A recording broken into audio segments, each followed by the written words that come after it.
protection to suppliers against unfair trading practices. So the results are as follows: 7% very confident, 25% somewhat confident, 45% sitting on the fence, they're unsure, 18% not confident, and just 5% saying not at all confident. So thank you very much for your participation in that, and we will have another couple of questions throughout the morning as well. But as Sinead said there, we're now going to introduce to you for the first major presentation Noel Collins, whom, as you know, is the head of the Unfair Trading Practices Enforcement Agency. So Noel, I'll hand over to you and you can give us an update on what you've been doing over the last year. Thank you. Thank you, Damien. Good morning, everyone, and hello to all our online audience also. It's a great pleasure to present to you this morning. So I'm going to give you a look back initially in this initial presentation on what we've been doing as an enforcement authority in our activities to date, and in a later presentation I'll be talking about our plans going forward. So first of all, what I want to address in my presentation is the when and the why, just to put some context in all of this. So in terms of the when unfair trading practices occur, unfair trading practices occur when there are significant imbalances in bargaining power, because we know, and this isn't just an Irish phenomenon, it's a European phenomenon, that vertical integration of supply chains has happened over time, and it's becoming increasingly prevalent across all supply chains globally, actually. And what that has resulted in is resulted in larger, more powerful trading partners are actually seeking to impose unfair trading practices and give them, it's an unfair playing field, okay? So that's the when unfair trading practices occur. The why, and there was a lot of work on the why before the EU directive was introduced in 2019.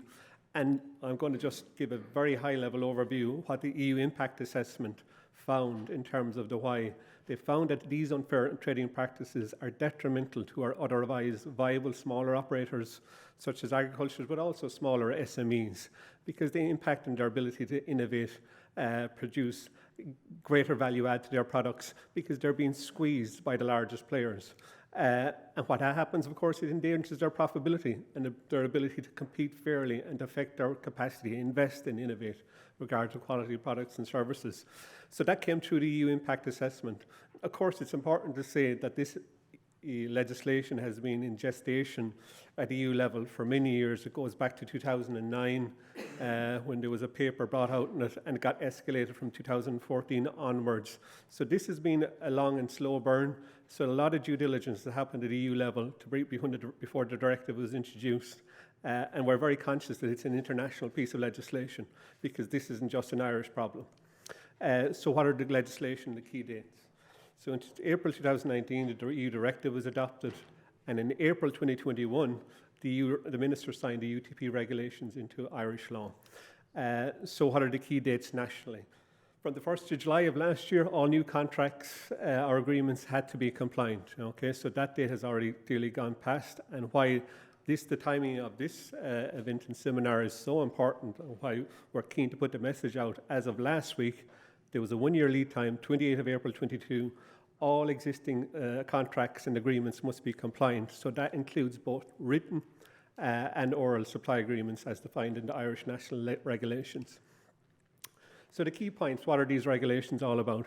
The principles are protecting weaker suppliers against the unfair trading practices by stronger buyers. So it's a very simple principle that these regulations, even though there's a complexity beneath that. There's a lot of detail in terms of these UTPs. So what Ireland has done is we've adopted the directive, which has prescribed 16 unfair trading practices. There's 10 what's known as black UTPs. So these are unconditional, the black UTPs. In all circumstances, they're now prohibited in every supply agreement that's in place by an Irish buyer. And there's also what's known as 6 grey UTPs. So these are conditional unfair trading practices, and they apply unless their provisions were explicitly agreed in clear and unambiguous terms in a supply agreement. We're not going to go through the detail today. We'd ask all buyers and suppliers to go onto our website to go through the 16 UTPs. It's really important that everybody understands what they are. And clearly, the regulations have established an enforcement authority in the Department of Agriculture. The Minister will talk later about further plans about setting up a spoke office, but at the moment the regulations are enforced by our authority within the department. So what are our aims? Clearly, the first bullet sets out the obvious aim: we'll enforce the regulations and effectively deal with supplier complaints. But the approach we're taking is we also want to be very proactive. We're providing guidance and advices to all stakeholders on the regulations, and we want to promote the awareness of the establishment of the enforcement authority and our role. So that's going to be a clear part of our comm strategy moving forward, and part of the communication piece today to clarify what our role is.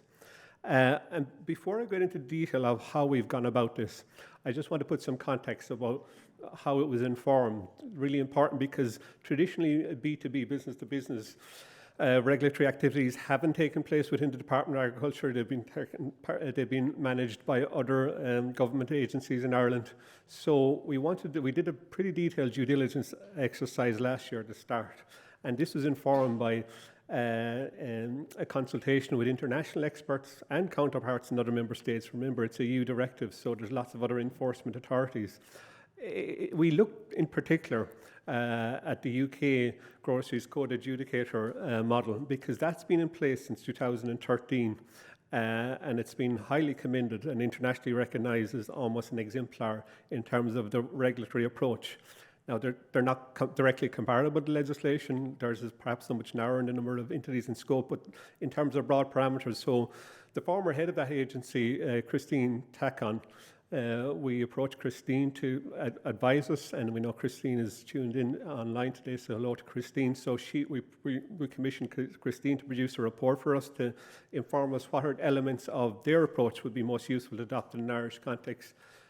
So that was useful, and as you will go in detail, what elements maybe we pulled out from that.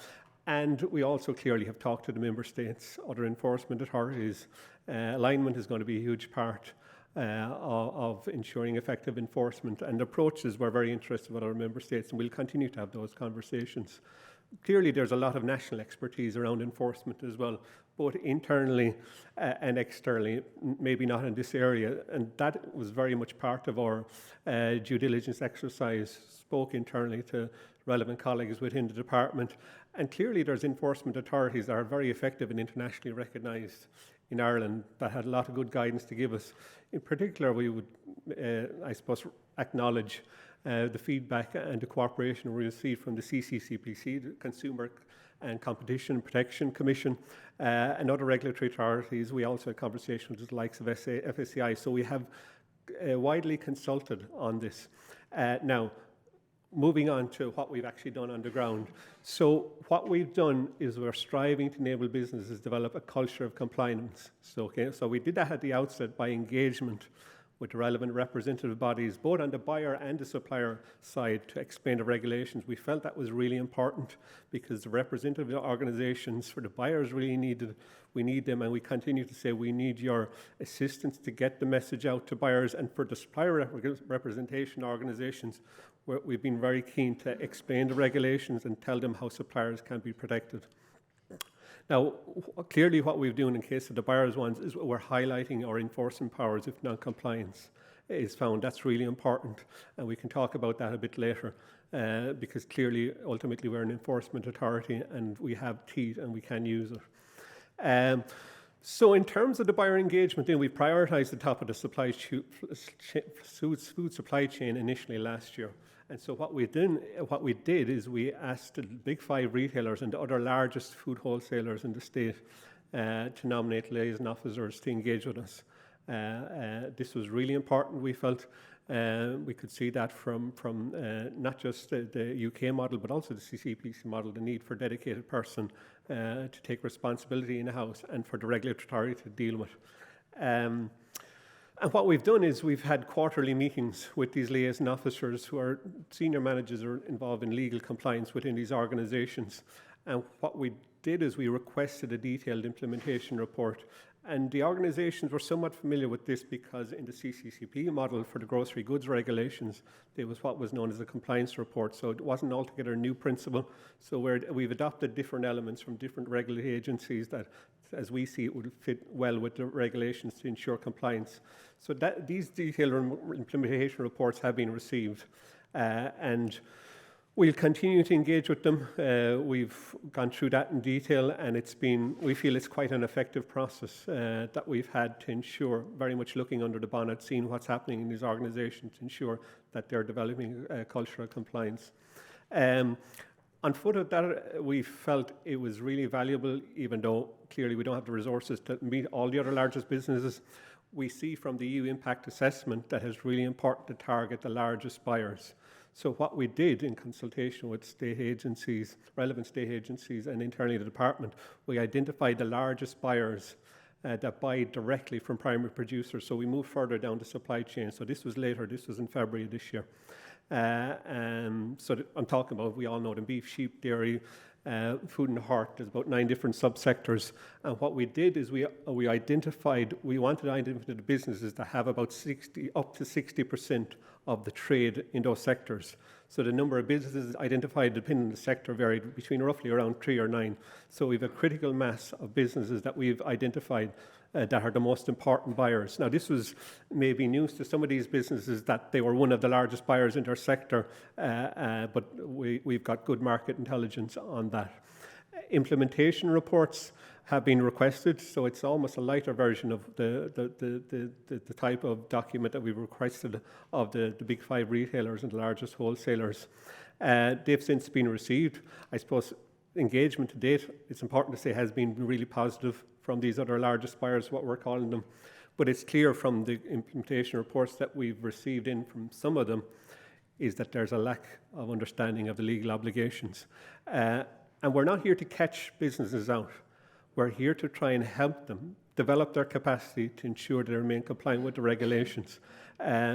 So further engagement with these businesses is planned. We've on foot of what we've seen. We've already held one webinar, and we've also asked them to nominate compliance officers for their organisation to engage with us as a regulator to ensure that their business can take the appropriate steps, and we'll have escalated engagement with those compliance officers as the year progresses. I just want to say a quick word about other awareness initiatives that we've done in 2021. We've established a dedicated website, utp.gov.ie. We've published key resource materials, leaflets, summary leaflet, and more detailed brochures, frequently asked questions. So many businesses, I suspect, aren't aware of this, and we want them to go onto that website, utp.gov.ie, understand what the technical provisions of the regulations and how they apply to your business. And we've done press releases, media articles, advertising. So we've put ourselves out there. We've also participated in the RDS KTEX event in November last year, which was one of the first in-person events. We found that was really useful to meet people face to face, and we hope to do more of that later this year. Other most recent actions you're going to hear from Bernie very shortly. We've commissioned a major survey of suppliers to understand baseline awareness and what issues suppliers think. So Bernie's going to tell us about that. We've just published, and this will be up on our website the day after today's seminar, our annual activity report, which we're statutorily obliged to publish under the regulations. So it's just a look back on 2021 activities up until end of December. So not a whole ton because they're only in place a number of months, but key important initial actions are all documented, and as I say, that's up on our website. Further key resources that we've recently published is we want to make it easy as possible for suppliers who may be nervous about the consequences to contact us. So apart from our phone, email, we've set up an online complaint submission form. So that's really important resource that suppliers should be aware of. Where they can make a complaint, I should say. So this is basically so they don't have to, if they're nervous about ringing us, they can use the online complaint form, and there's a number of fields there that you can just enter, and we'll follow up with that. Enforcement policy document. We've published that today, so we think this is going to be really useful, in particular for buyers, so that they can see how UTP regulations will be enforced in Ireland. So this isn't a very detailed document. This is a simple 3-page, short document that sets how the UTP law will be enforced. But it also will be an assurance to suppliers and the public that non-compliance will be dealt with effectively and appropriately. That's on our website. Really key resource that we've also published today is a 6-point checklist. That's available to download after today's seminar on our website. So it's really simple measures, and this is for all businesses. Any business with a turnover over 2 million euros is in scope for these regulations. We can't go around engaging on every one of them. Businesses have responsibility. Ignorance of the law is not a protection. If you are found to have breaches of unfair trading practices, I would encourage all businesses to look at this very simple checklist, go through the very simple set of questions that we've set out. We've distilled key actions that will aid your business compliance into this simple checklist. Just last slide I want to reference briefly, and this is in our annual report that we've just published. No complaints have been received to date in 2021. We received 5 complaints to date in 2022. Just a quick overview where they're at. As an enforcement authority, we're not commenting at all on any of the detail of these complaints. Confidentiality is hugely highlighted both in the directive, and it's a huge part of what we're doing, so we won't be commenting in detail. But 4 of the 5 complaints were deemed not in scope of the regulations. No follow-up action has been taken. 1 complaint is still under review, and we're looking at that in detail, and we'll make decisions on that shortly. So I think that's it for now, Damien. So I'll talk to you soon again. Okay, Noel, thank you very much indeed for that. And as you can see, all of today's presentation and the slides will be uploaded later on onto the website, which is utp.gov.ie. Remember, you can use the hashtag unfair trading practices if you have any observations of what you've heard so far.